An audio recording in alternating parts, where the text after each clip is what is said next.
I'm really happy to say that this is the biggest selling record.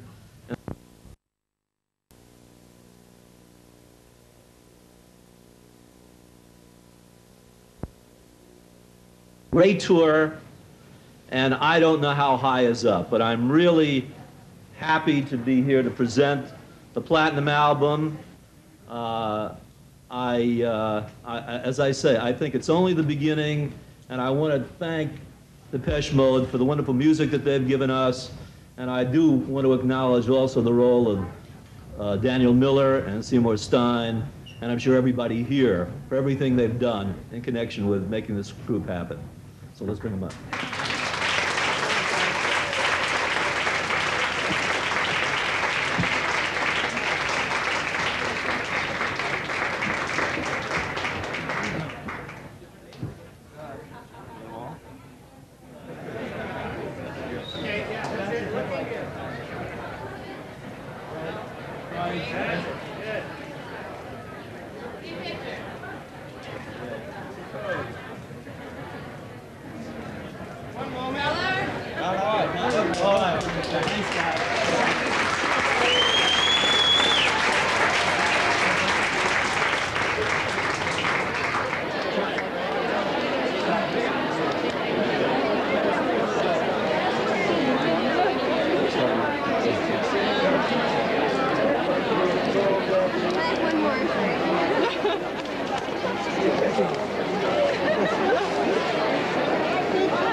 Hi, this is Dave Garn from Depeche Mode, and you're watching our new video, Enjoy the Silence. And we all look forward to seeing you next Friday on Elevatorian TV2.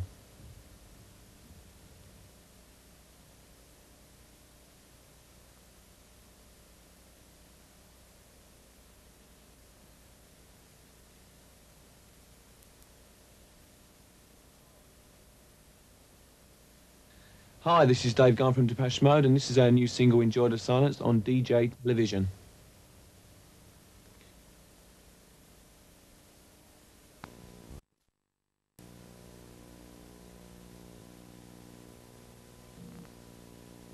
As well as lyrically, destiny and your own destiny, and how we all try and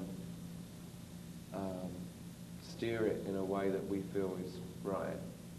You know, quick fixes everywhere, and whether it's sex, food, drugs, whatever, or rollerblading, you know. And we do things to extreme, and you kind of miss everything on the way if you're not careful. And I think destiny is pretty much set out for you anyway. I really believe that, and I think Martin believes that too.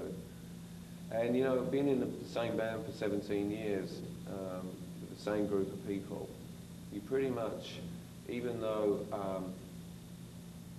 personally and individually, the way you deal with life might be different, we've actually experienced a lot of the same things. And you know, the same kind of highs and the same kind of lows. You know, because we've spent a lot of time together over 17 years. So I think that's the only relation between the way Martin writes and I sing. It's kind of like I wear Martin's feelings on my sleeve. And they fit, you know. Well, what's the secret to getting along with people and being so productive over such a long period of time? You know, most marriages don't last that long. Most relationships don't last that long. Basically not trying to fight the process of the fact that you don't get on, you know, most of the time. I mean, it's like a family relationship, you know, a very dysfunctional family. And when one person in that family kind of goes off the rails a bit, the whole thing shakes around for a long time. And it's like one of those little mobiles you see, you know, in recovery places, you know. When someone's sitting there like me, I sort of jump around a bit and the whole thing goes all over the place. And I think that's what Depeche Mode has been like all for its whole existence, really. But I think that's kind of what makes it work. Because if it all runs too smoothly, I think it's hard to... I'm not saying that you have to go to kind of like the depths of hell to produce something that's worthy. But sometimes I think when you're in a place of sadness or pain, coming out of it is the high. And I feel like that when I sing, you know, that I can sing about how I'm really feeling inside with my voice. That's how I can express how I feel. Talk a little bit about the vocals. We were talking earlier before rolling. I just think the vocals are outstanding, really strong on this record. Talk a little bit about the vocal coach that you worked with. You alluded to that earlier. You never had a vocal. Have you ever had a vocal coach before? I did years and years ago, in about 1979, 80, something like that, and it was around the same time.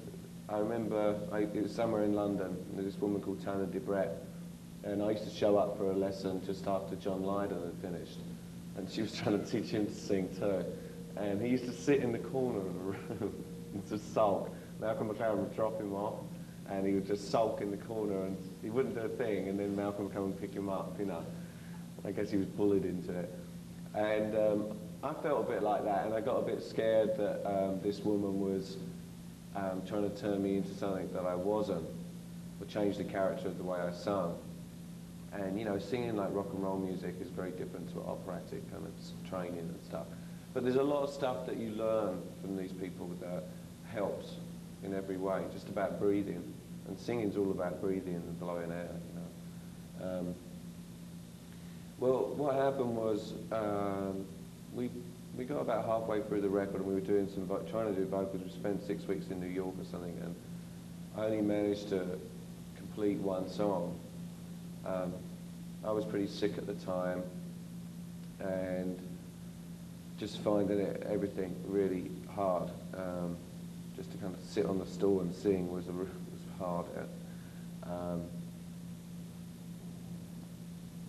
And the only song I sang was Sister of Night, which I actually really liked the vocal, and it kind of set a precedent for the rest of the record.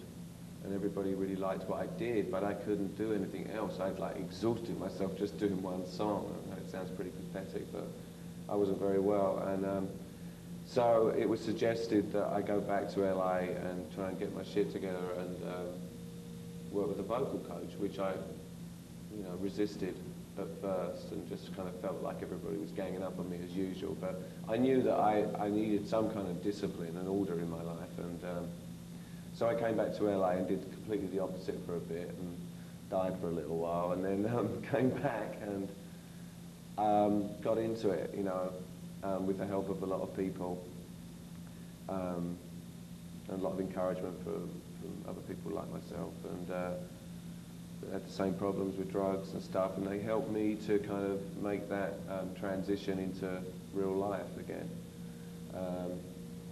So I would go and see Evelyn in my day. I was actually living in a sober living place, which you have a curfew at night and stuff like that, and with a lot of other friends. And I'm going to see some of them tonight, which I'm looking forward to. And I'd go out and see Evelyn for like 3 or 4 hours a day and work with her at the piano on the songs that I couldn't sing before. And gradually, after a few weeks, I was singing really well. And I couldn't even deny it myself that I felt good as well, you know. So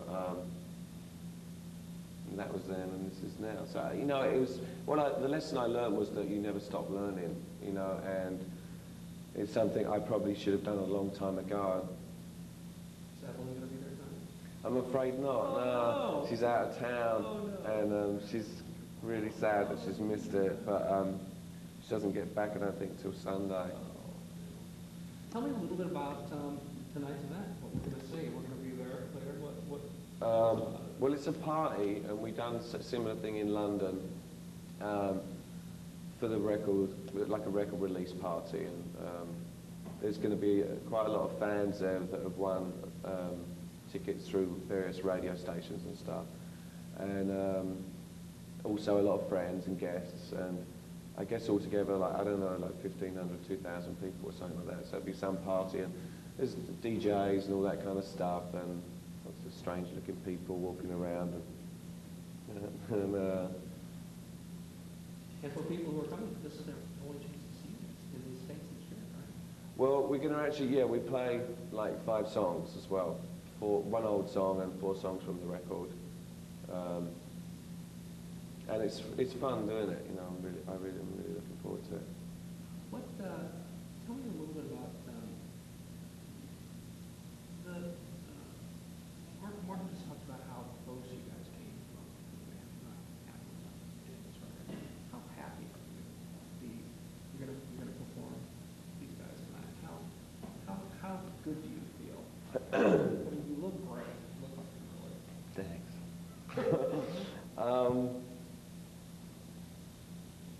I guess I'm just really, you know, it's not like I've never performed sober before, like, you know, with nothing to drink or a pill or anything or something, you know. I have, but I can't remember the last time I did. And we've done the same thing in London. And I think, for me personally, it's like, that's good enough, you know,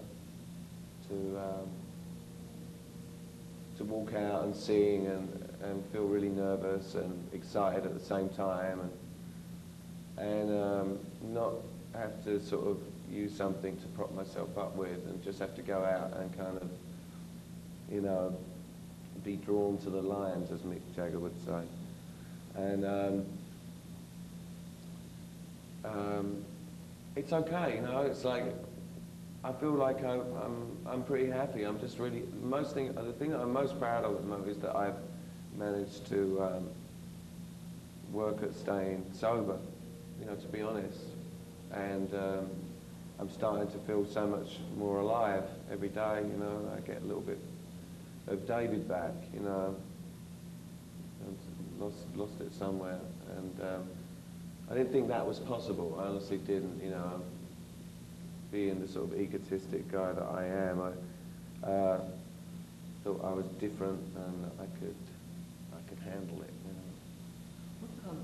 Record Visa said that this record, Martin even said that this is sonically this is the hardest record you guys come up with.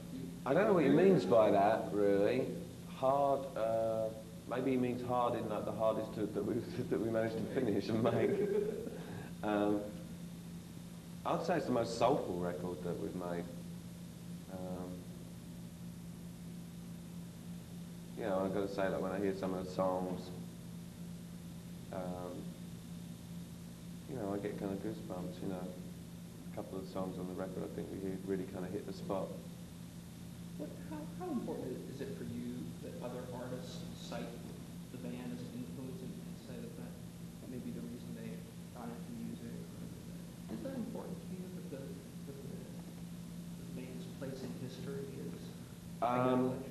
I think it's flattering, and I think it's great if people get influenced to make music because they like the music that we make or whatever, or seem that you know, you don't necessarily have to be the greatest musician in the world to have an idea. You know, there's a lot of technology that you can use now to get your ideas onto a piece of tape.